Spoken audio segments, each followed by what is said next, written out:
Hey guys, welcome to this edition of Adventures of Malibu and Dad. Guys, behind me, guess what we're looking at? This is the house and plantation where Stonewall Jackson was brought and he passed away here. This is his death site. We just saw it, said, hey, let's go check it out. So come along, guys, and let's see the spot where Stonewall Jackson perished.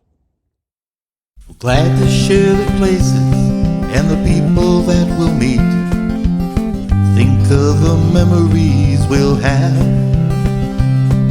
exploring hidden history.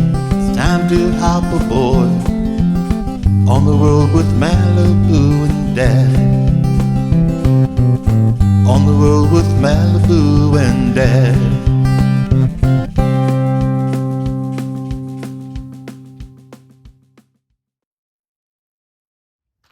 Of course, Malibu, she's in the woods. She's checking everything out too. Here's the plantation. And there's part of the home. The other part was to the right of it and it was burned down. And they've got some placards here. Stonewall Jackson's grave site in Lexington. That's the general. That's his wife and daughter. And this is a rendition of what the house looked like. And back then, you know, we're talking 1862. So the house on the left is what you're seeing right there on the left. And the house that's on the right of this picture was the house that the Union soldiers burned down here at Fairfield. But one home is still here, all the way back from 1862. Fairfield was quite the plantation back then. You can see some pictures here. Fairfield Plantation. There's the White House. And there's the main house. And there's an old depiction there, guys. So pretty cool. Here's the marker here, guys. Stonewall Jackson died May 10th, 1863. He was buried in Lexington, Virginia. And we've been to his grave on my channel. But this is the actual plantation where he passed. It's beautiful. Right now it's pretty cold. I'd say the weather, it's got to be in the upper 40s, maybe lower 50s. Pretty chilly. Beautiful out here. So I know there was a lot of controversy. I'm not a big historian, guys, when I kind of tell you this. I know he was shot by his own men when he was out there scouting around by himself, and 3 men fired upon him with a total of 5 shots, and 3 of the 5 shots hit him, and pretty bad in the arm. He kind of lived for a little while. I don't know how long it was after that. I guess he was brought here, and this is where he passed.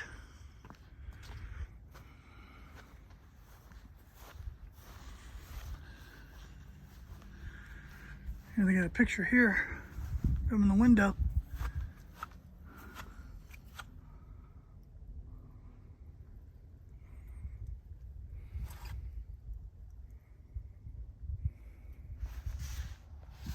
Alright, so according to this, he was brought here after being wounded, and he died 6 days later, right here at the Chandler House, excuse me. This is the house here. They've got it marked where it used to be located. Oh, it's getting cold. And that's where he died.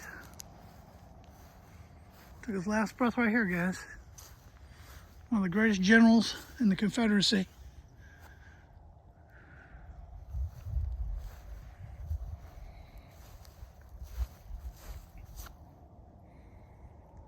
You can see the 4 corners. That old tree was probably there.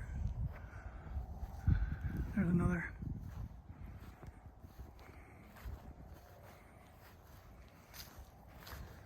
Right here, guys, we're standing directly in the center of the home. That tree was probably there too. Ground zero here. Pretty neat. Always wanted to see this. Glad I could bring you guys with me. Saw it together. Love all the history here in Virginia, guys. I mean, literally, we were just driving down the road, headed to Fredericksburg when I found this. I told my wife, I said, we gotta go check it out. So I'm glad we did. God, I can't believe this house right here, guys. Big command center for the Confederate Army, supply depot during the war. And you can see train tracks are right there. So you know this was just a busy, crazy spot during the Civil War.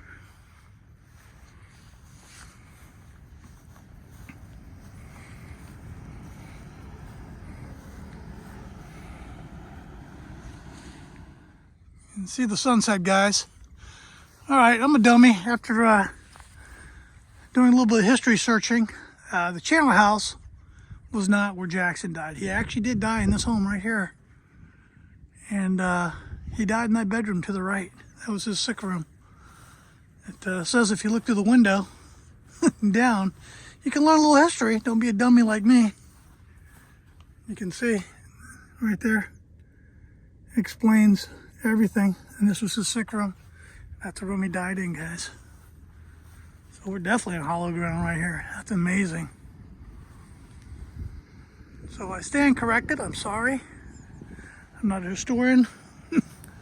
I just have a fun YouTube channel where I try to bring you some history as we learn together. How's that? So this is actually the house where he died. Wow. It's just amazing. It's amazing. History's amazing, number one. It's just amazing when you see it for yourself. It's number two. It's crazy. What a crazy war that was, too. Oh, man, the Civil War. People still love it. One of the most viewed channels, or viewed videos on my channel is some of my Civil War stuff. People love it. I love it. I get it. Wow. I can just imagine, back in 1862, 63, this place must have been just bustling with soldiers and supplies. Right there, you got the train tracks. That's what they brought them. Amazing, amazing piece of history, guys. Glad to share it with you. All right, guys, so this is Jackson's sick room. Jackson's wife, Mary Anna, and their infant daughter, Julia, arrived here May 7th, the same day pneumonia had set in on them. Jackson had last seen her husband on April 29th in the full flesh of vigorous manhood. Now she wrote his faithful wounds, his mutilated arm, and the scratches upon his face, and above all the desperate pneumonia which was flushing his cheeks, oppressing his breathing, and benumbing his senses, wrung my soul. On May 10th, she asked her husband if he was willing to die that day, if such was God's will. The general whispered, I prefer it. Slipping into a delirium, Jackson shouted commands as he was on the battlefield. Order A.P. Hill to prepare for action. Past the infantry to the front rapidly, telling Major Hawks. His voice fell silent, and then he smiled, the smile of ineffectual sweetness. Quietly, the general said, let us cross over the river and rest under the shade of the trees. So that's pretty neat. That was the last thing he said. And he died May 10th, 1863, exactly 3:15 p.m. And they got it from the clock that was on the wall. And this is the room, guys. It's really amazing. Clock was on the mantle. Clock was on the mantle, sorry.